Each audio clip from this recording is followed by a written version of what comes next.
Well, good Tuesday, everybody, and welcome into the Volquest podcast, volquest.com and Volquest on the YouTube channel. I am Eric Kane with Brent Hubbs, Rob Lewis, and Grant Ramey. Plenty to discuss here in this new week.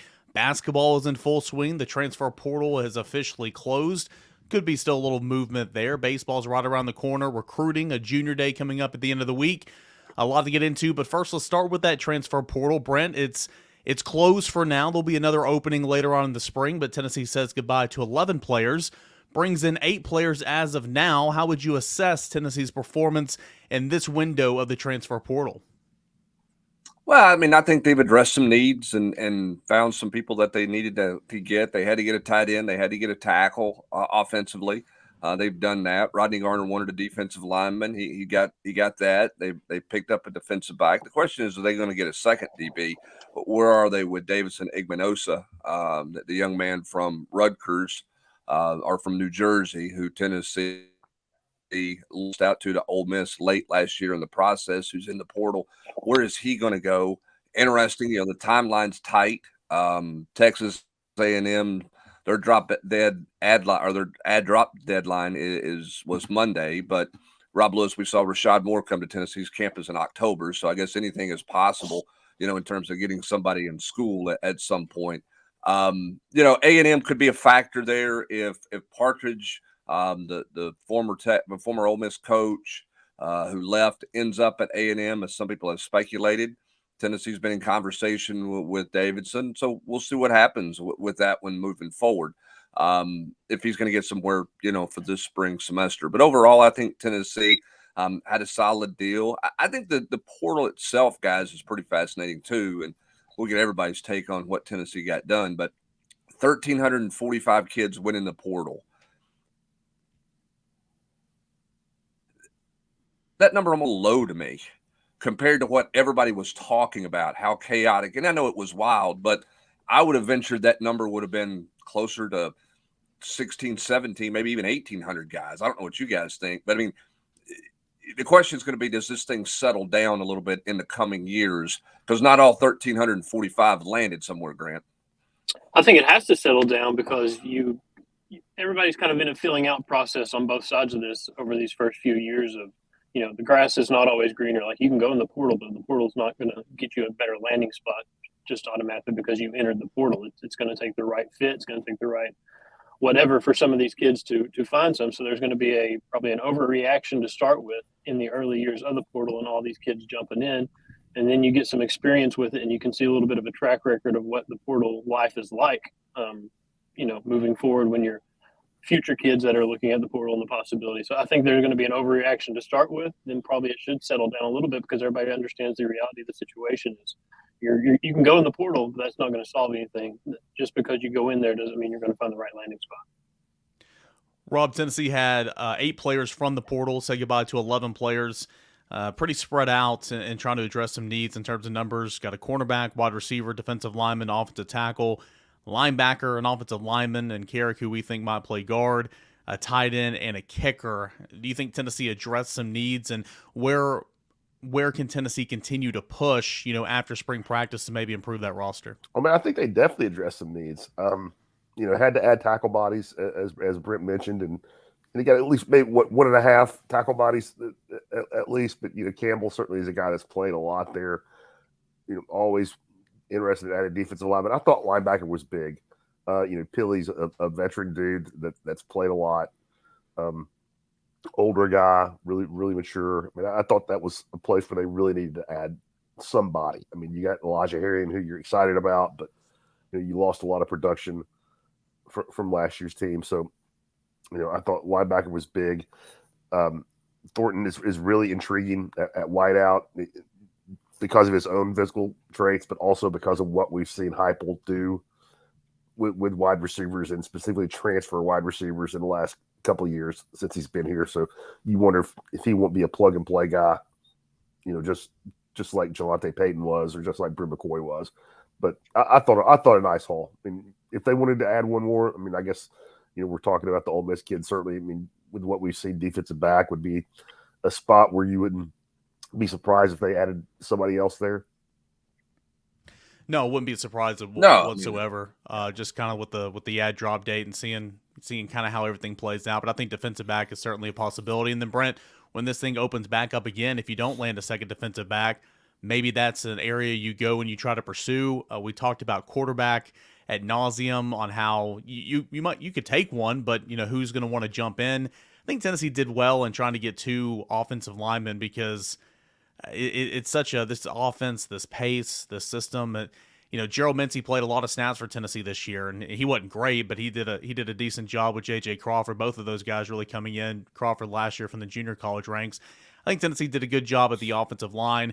But continuing to look at linebacker, kind of what Rob was saying, I love the mixture of what Tennessee has in that room with those young guys.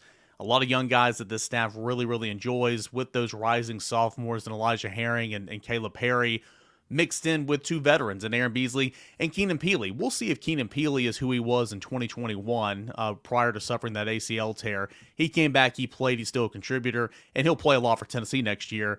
But I love that mixture in the linebacker room, and I think that was critical, knowing that Juwan Mitchell was likely gone, to bring in a guy like Keenan Peely. Yeah, no doubt. And I think the same can be said for the defensive back room. There's a lot of people excited about Christian Conyer and Jordan Matthews and those young guys. And so I think it's easier to play corner than it is linebacker out of high school as a first-year player. But it's not a given that some guy just steps in and is the guy, right? We've seen that's really been terrifically effective at that just is going into the College Football Hall of Fame, and Eric Berry. I know Alontae Taylor had to do it reluctantly, and I know Bryce Thompson did it, but they weren't dynamite players as freshmen. They got beat up a lot when they were handed a starting job when Hawk and Max passed out uniforms to start fall camp. So you want a little more competition back there. You want some veteran, play back there to kind of help those guys develop and grow. And I think that's what the portal's all about. I think that the storylines for the portal moving forward are going to be less about who you get as much as it is, do you get some specific to fill a hole, and 2, your roster retention. Who do you retain? I think the biggest challenge for coaches is going to be about roster retention moving forward, as opposed to, hey, who can we get to fill a spot, right? And I think that's what you're seeing. And I think that's what you're seeing with NIL. And I think that's what you're seeing with the proactive approach that coaches are trying to go about in mid-November to the end of this is roster retention, because you got to hold the thing together. That's your biggest challenge to me. I would agree big time. And great, when you look at who Tennessee lost, I think we got a question Sunday night in the Rocky Top Rewind about kind of playing devil's advocate, saying, well, Tennessee did bring in 8 and like what Tennessee brought in, but Tennessee lost 11. But great, when you look at the roster, or when you look at the list of guys that you put together over on the side of guys who left Tennessee via the portal, none are really shocking. Tennessee didn't lose that big-time starter that you couldn't afford to lose. It's more or less, guys that just kind of didn't work out at Tennessee, looking for new opportunities. And so with what Brent was saying, roster retention, there were some guys who were close to jumping in that Tennessee were able to keep out of it. I think that's going to be a huge storyline moving forward after spring, and as Brent said, for not just Tennessee, but for everybody. What you said, no shockers. I think that's the emphasis for me, because you can go into this saying, what were we talking about before the portal even opened? You could go down the list and say, you're probably going to have these guys, and these guys entering the portal. And if you go down that list, and if those are the guys that enter the portal, then I don't think it hurts you terribly that bunch.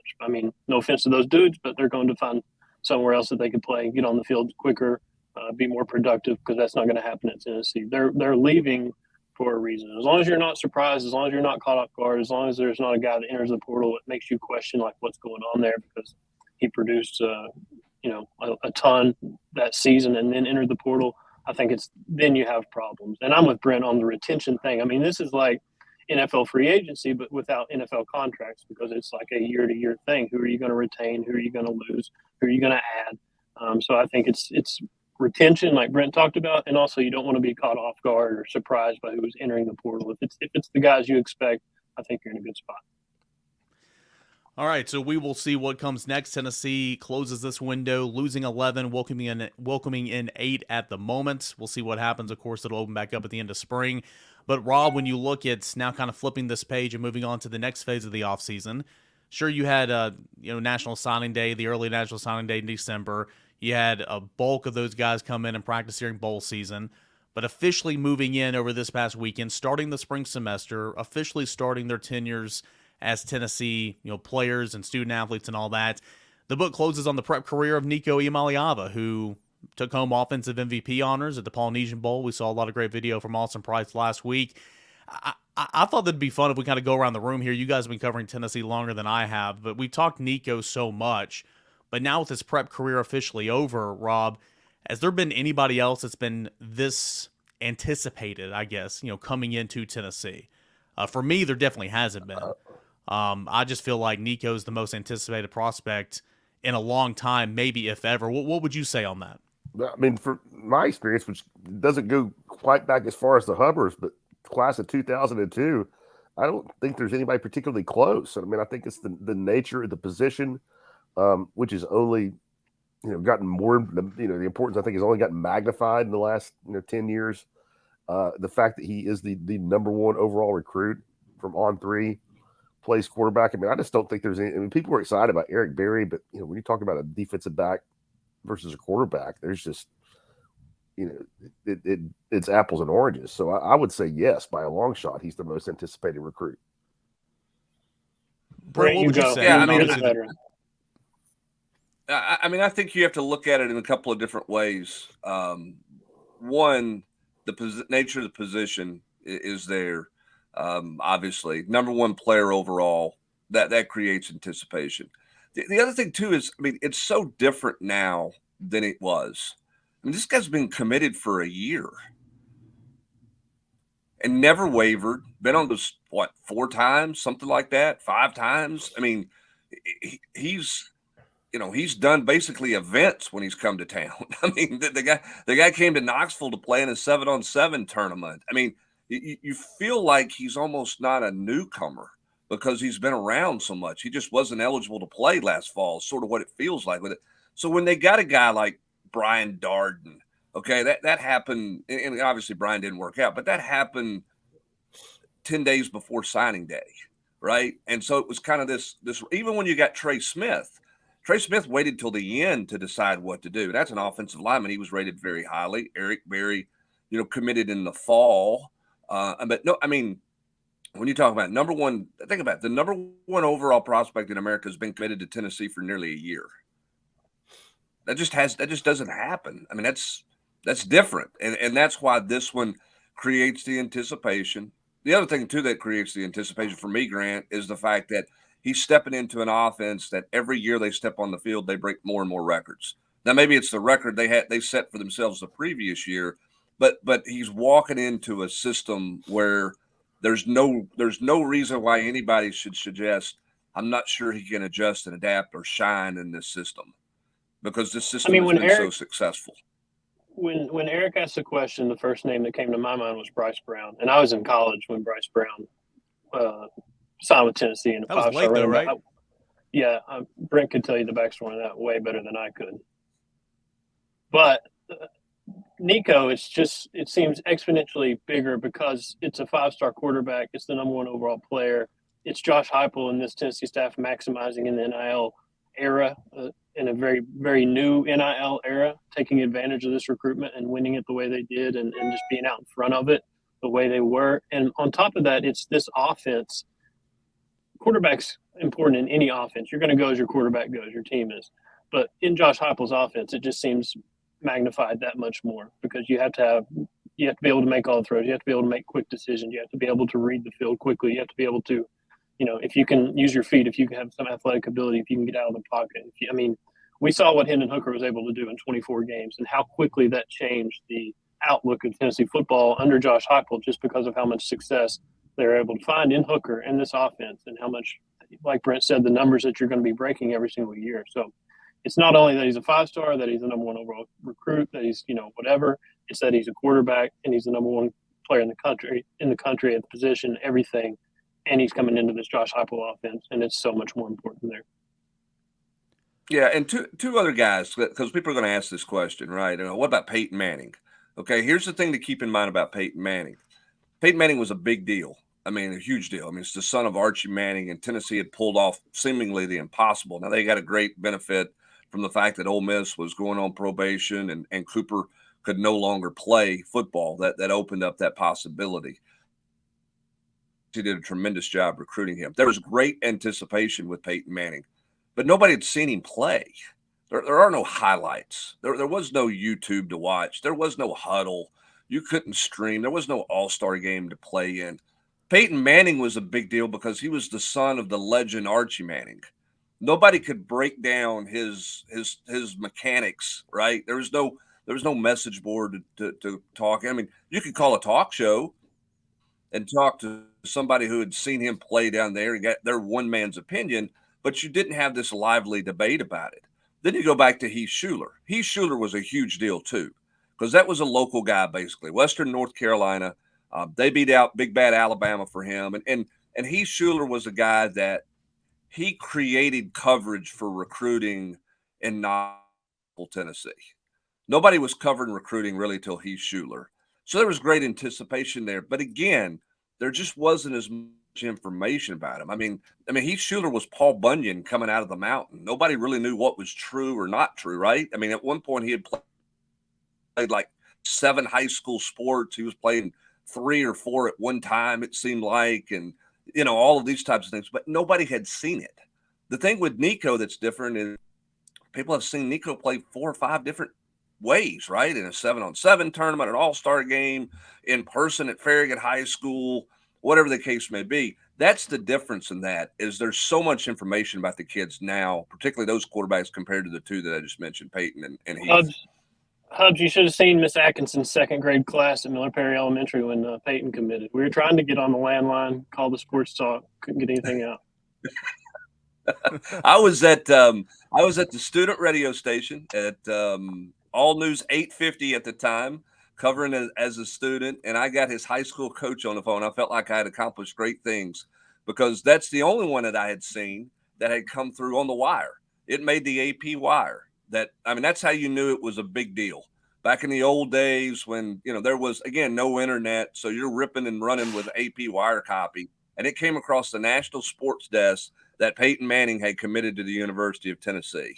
So you knew that one was a big deal. So in that regards, some people would say Peyton Manning is, maybe the bigger deal than Nico. Now he's also gone on to a Hall of Fame career, but we had never seen that come across the AP wire before.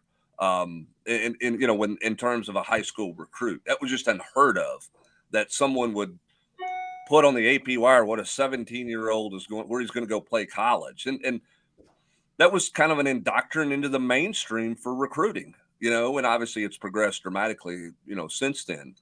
Heath was totally different. Heath committed and didn't tell a soul anything he was doing. And everybody went to the mountains, not everybody, but some went to the mountains of North Carolina with no idea what he was going to do. And nobody in that town would offer up any thought process on where he was going until he announced, Rob. I was just saying, in terms of, Peyton being, comparing Peyton to Nico as far as anticipation, Peyton was not definitively the best quarterback in that class for Tennessee. I'm not talking about nationally. There were plenty of people who thought Brandon Stewart was, the better prospect long term. I got a lot of people thought Josh Booty was the better player in the state of Louisiana. No, he was number 1 overall in the country that year, wasn't he? I think Booty was, yeah. A lot of people didn't think Peyton. A lot of people thought Peyton was a bit of a project. I got 2 things. Number 1, if you have Paul Bunyan on your bingo card here for this Volquest podcast, good for you. Number 2, Brent, you will love this. There's an AP wire in the newsroom at Cumulus Knoxville. And a couple years ago, I walked in there and I said, I have to turn to Bob Yarborough and I said, what the hell's that? Like, what is that? It's just always sitting there in the corner. No one ever uses it. It's bigger than this table. What is that? And he explained to me what it was. And I'm just like, wow. God, put that thing in a museum, right? Yeah, thank you. Appreciate it. It's great. And speaking more of white bingo hair for card, me. Wonderful. Speaking of bingo cards, if you listened to this morning and you turned it on and realized AP wasn't here, you just threw out all your Pixar characters. Just threw your Pixar bingo card on the ground and were like, damn it. Not this week. But everybody right now is trying to guess who he's gone to see to record an interview with, right? But where's he working at right particular now? But yeah, there's no chance of a Pixar reference in this podcast.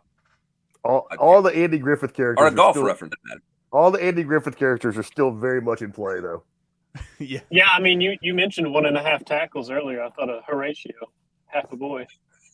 More Horatio. Never seen one, More Paul. Horatio. Totally. That's exactly what I was thinking. Yeah. One more thing on Nico, and then I do want to talk about basketball, obviously. But Rob, with all this anticipation comes expectations, and we have all offseason to discuss. And Joey Halsey said there's going to be a quarterback battle. The presumption is that Joe Milton, the Orange Bowl MVP, is going to be the guy next year and all that. But I mean, there's going to be a lot of expectation for Nico, whether that means he starts as a freshman or comes in as a freshman, or the minute Joe throws an interception, they'll be chanting Nico. How difficult do you think that's going to be to kind of manage for Tennessee fans, for the coaching staff, for Nico himself? I mean, that's going to be quite the thing next year, and really, until he is truly named the guy for Tennessee. Oh, I mean, unless Joe Milton comes out of the gate and looks like a Heisman Trophy front runner in the first 3 weeks, the fans are going to be clamoring. The first time he has 2 or 3 overthrows in a game, or Eric, like you said, throws an interception, that chatter is going to be there. And it's got all the potential in the world to be a Trevor Lawrence, Kelly Bryant situation from Clemson several years ago, where, even if the team's winning, even if you're doing well, if you're not getting just big time play at the quarterback position, there's going to be talk. I mean, because of everything we've been talking about for the last 15 minutes, the anticipation from an absolutely rabid fan base, it's going to be a huge storyline next September. Brent, Tennessee basketball now 2-0 on the week, coming back from an upsetting loss to Kentucky last Saturday. Short-handed lineups. Tennessee went on the road without Santiago Vescovi, without Tyree Key, and managed to get 40 minutes out of Zakai Ziegler and some good play there. And then goes on the road without Uros in that lineup at LSU and just handles the Tigers, who are not very good. Well, what do you think about the bounce-back effort for Tennessee basketball, who now 6-1 in SEC play? And there's some teams losing ahead of them over the weekend as well. Tennessee's still very much in the mix of being one of the best teams in the country. Well, I think the schedule has been great for Tennessee. This past week, it was terrific to help them kind of work through some things to overcome. They got to get this illness out of the locker room and get past this, moving forward. I think, and this is from a 10,000 square foot view and not in the amongst the weeds like Grant and Rob are, I think what's going to ultimately come out of this past week is Rick Barnes' bench is going to get shorter. I think it's going to get back to the Rick Barnes way of playing, unless there's mass foul trouble, Rob. I think this is going to play 10 and he's comfortable playing 10. I think that's going to start whittling itself down as we move into February and start thinking about towards tournament play. I could be wrong, but I think he's got a greater comfort level with a smaller bench, and I think you may be starting to see a little bit of that happening. Well, I think the biggest thing coming out of last week was what we saw at LSU with Josiah in the starting lineup at the 4 and, Olivier at the 5. I think, I think the phrase "a team's identity" is somewhat, overused sometimes, but I think that because of Josiah being on the shelf, missing so much time, we've not truly seen what Tennessee's team's identity is, for the first, 2.5 months of the season. And I think you kind of got a glimpse of it on Saturday. I think of how Rick really wants to play, and I, for rolling it out the first time, for only having practiced with that lineup for, a few days, I thought it looked, potentially really dangerous offensively. You don't give up a lot defensively, and frankly, you may not be able to call it a small ball lineup, but I like the thought of playing Jonas at the 5 with Josiah at the 4. But the biggest thing for me is having Josiah back just unlocks so much flexibility for Rick to play, combinations that we haven't seen before. And I think I think that's gonna be the predominant look going forward. Grant, what was your biggest takeaway? Was it the short bench? Was it that new look lineup? Kind of going off what Rob said. I think with Josiah, it's not just that he's back, but like he played 34 minutes at Mississippi State, and then he said he had fresh legs and energy in practice on Thursday and Friday, and then he played another 31 minutes at LSU. He's not only like back, he's like fully back with no limitations and playing well. I think he had like 35 and 11 or 12 or something over those 2 games, and steals and assists and other stuff like that. So it's yeah, I do think they shrink the rotation, or they should, based on what we've seen the last week, whatever they've been doing while they've been trying to make up for this illness and injury and all this stuff this last week. I think you keep doing it. I think you roll with that small ball. And no, LSU and Mississippi State, they're bad teams, but Temple's a bad team, and they beat Houston in Houston on Sunday. And Kansas is a good basketball team. They got blown out at home by a good TCU team. They lost by 23 on Saturday. I mean, Xavier lost after they moved up to number 8. There's a lot of teams losing in this college basketball season at the top of the rankings. It's just Tennessee's projected as a number 1 seed right now by some people. I think that speaks to kind of what this field as a whole, what the landscape looks like right now. So it doesn't matter who Tennessee's beating or playing or whatever. You play who's ever on the schedule. A win's a win, and if you're making, good strides forward, it's all the better. Why is the parity in college basketball what it is this year? I mean, it feel like there's the 1 or 2, and Rob jump in here too. The 1 or 2, 3 dominant teams. Like there's kind of no clear cut right now. Normally, when you get towards February, you got a pretty good track of who 3 of your 4 number 1 seeds are going to be, right? And the odds makers are starting to lay out who the favorite is to win. It doesn't feel that way. Is that just my imagination? Is that everybody's picking everybody apart? Is there that much parity? Why does this season feel like there's not a quote dominant team or 2 out there? I mean, I would think because there's not a ton of superstars out there. I mean, Duke's starting over after Coach K retired. North Carolina's kind of come back down to earth after making that run to the title game. Kansas is going to be fine. They're a really good basketball team. They got good players. Like Brandon Miller, it seems like right now is maybe the best player in the country, the guy that's made the most headlines, and he's playing for one of the best teams in the country that's playing as well as anybody, probably better than anybody in the country right now. But Gonzaga's pretty average. Drew Timme's a really good basketball player, but they haven't been a really good basketball team. They lost at home last week. I can't even remember who beat them. Loyola Marymount, I think it was. They snapped like an 86-game home win streak. I think there's not a ton of just superstars in those elite blue blood programs that you think of. UCLA is good, but really I can't tell you who's the best player on the UCLA roster right now. I think it's a little bit of a lack of superstardom, and it's just also just hard to win night in and night out in college basketball, home or away, to avoid letdowns, to play well every single night, to go on the road, to deal with road atmosphere, stuff like that. It's tough to win on the road in that sport, and I think it's just a lack of maybe star power. Rob, anything to add to that about the parity in college basketball this season, what we've seen so far with still a couple weeks to go? I don't have anything to add other than I'll just agree with Brent and Grant that it's wide open. I mean, I think Purdue, a lot of people maybe thought they were a cut above, but I think that's proven to be. I mean, they're a really good team, but I don't think that they have separated themselves from the field, and just. It's as wide open as I can ever remember it. I mean, there's not one of those, think back to the past 10 years. It's not there's not a Villanova where you're talking about a veteran laden team. It's got some youth sprinkled in, or, one of those Gonzaga teams that everybody thought was going to win it all. I knock on wood for Tennessee's sake, but it should be as wide open an NCAA tournament as there has been in recent memory. And I mean, so much goes into how you're playing in March and the conference tournament and the matchups individually and team matchups, the way the ball bounces and all that. I mean, that's tournament basketball. But Grant, given the way this team does play, defensive first, and the way that it shot the ball points and times this season, and the way you're developing depth and that rotation and identity, as Rob pointed out, kind of getting finalized, or not finalized, kind of getting more of a clear picture this past week. I mean, Tennessee's built to, given where college basketball is this season, to make that type of run. It's just a matter of actually doing it, because there's not been much success in that realm over the past couple of years. Yeah, and I like that it starts on defense. I would much rather be elite defensively and trying to play well offensively, night in and night out, as opposed to hoping you score 85 because you're probably going to give up 80.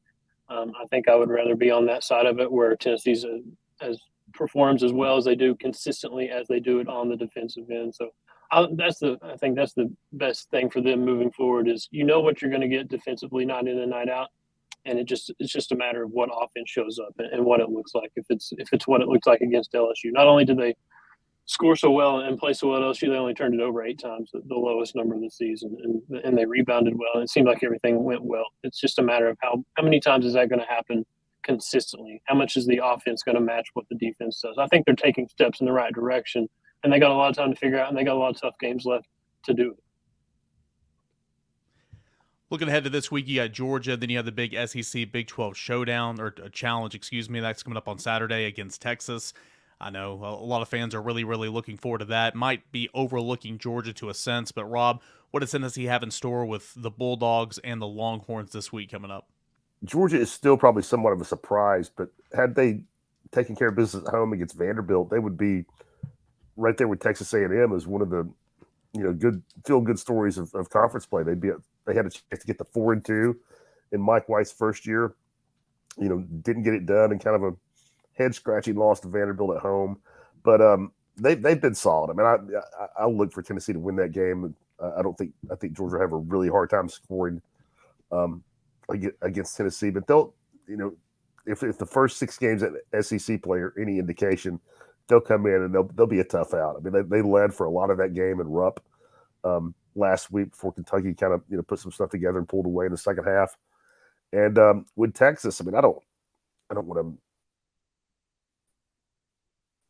pump the hype machine up too hard, but it's a big. If you're talking about seeding, it's a big deal for Tennessee because the home game against Alabama next month is going to be your only chance to really get a hang your hat on it win in conference play, because the SEC has been so down at the top from what we expected, but thanks to Kentucky and Arkansas. So Texas should be, I would imagine, will be a top 5 team when they come in here with this week. Once the polls get released this afternoon, we were talking about getting a win to put on your resume. That's going to be a big one. It's going to be a really big opportunity for Tennessee. So if they do have designs on a 1 seed, that Texas game is going to be important, and it should be a great atmosphere. You got game day, students are back on campus finally after what seems like a year. So it should be a fantastic atmosphere, and it's a big chance for Tennessee to get one that matters. Brent, it's an interesting change for basketball this week. It's an interesting change for basketball this week because they've gone 6 or 7 weeks without school. I mean, they're playing a better than a third of their season without having to go to the classroom, which the coaches love, and I think the players probably like it as well. So this week changes because you're now all of a sudden you have to manage a schedule, right? I mean, you can't dictate, you can't practice in the morning if you want to or late in the afternoon. I mean, you've got to get back into a very stringent routine and that type of thing. So that'll be a bit of an adjustment for all sports, but certainly for basketball this week. And just something else on the plate this week to get ready for a big weekend of basketball. Grand Rob, I do have one more question revolving 2 players and kind of as we wrap up this Volquest podcast. You saw Zakai go back into the starting 5. Try that experiment at the beginning of the season, and I know the starting 5 really doesn't matter. It's about the final 5, if you will, but. Didn't go well, came off the bench, was thriving, was forced back in the starting lineup this past week and did really well. Tyreek Key missed a game, came back, came off the bench, scored 10 points, had 7 rebounds. Those 2 guys, those roles, do you continue seeing those guys stay in kind of where they are now with Zakai in the starting 5 and Tyreek Key coming off the bench, or do you think there's still some wiggle room there to kind of figure that out in the next couple of weeks? I wouldn't even consider changing back. I think Zakai getting back to the starting point guard is what needs to happen. I think the best thing that could have happened for them is having no other options at Mississippi State and him having to play 40 minutes and him having to stay on the floor and figure it out after he was so bad for the first 10, 12 minutes of that game. I think that's a big development, not only for what he did at Mississippi State the rest of that game, for what he did at LSU, the way he kind of built on that. And I think for Tyreek, the same thing. If he's going to come off the bench, if he can give you 8, 10 points, if he can give you 6, 7 rebounds, don't even think about bringing him back in the starting lineup. Let him stay there. Let him sit on the bench for a couple minutes, read the game a little bit, get a feel for it, and then come in and pick his spots. If both of those guys stay in those roles and continue to produce, don't even think about changing it because it's working. Yeah, I think not starting Zakai was just kind of a little bit of a charade. anyway. He's in the game at the 17 or 18-minute mark of the first half.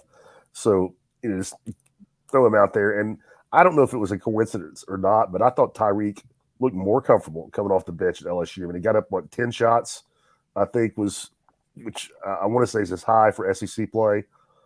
And they were, they weren't bad shots. I mean, it wasn't like he was, turning down open teammates to jack something up. I mean, he just looked ready to get it up when the ball came his way. So that's when I'm with Grant. I wouldn't even think about changing it back. Well, Tennessee, the number 4 team in the country, behind Purdue, Alabama, Houston, and right in front of Kansas State, will have Georgia and Texas on the docket this week. Both those games inside Thompson-Boling Arena, and the Texas game for the SEC Big 12 Challenge. There will be a junior day for 2024s and 25s as well on campus, so that's shaping up to be a pretty big eventful day on the Hill over on campus for the University of Tennessee. That's going to do it for us here on this edition of the Volquest Podcast. Brent Hubbs, Rob Lewis, Grant Ramey, I am Eric Kane. We'll be back on Thursday for the Mailbag Podcast. Get in all your questions and whatever you guys want us to cover. That's coming up on Thursday. And as always, stay dialed in to Volquest.com for everything Tennessee basketball, football, recruiting, transfer portal, anything you want on the Tennessee Volunteers. You can find it at Volquest.com. Subscribe to Volquest on the YouTube channel and like this video so more Tennessee fans can see it. Appreciate you guys, and we will talk again on Thursday. Until then, enjoy the rest of your Tuesday, everybody.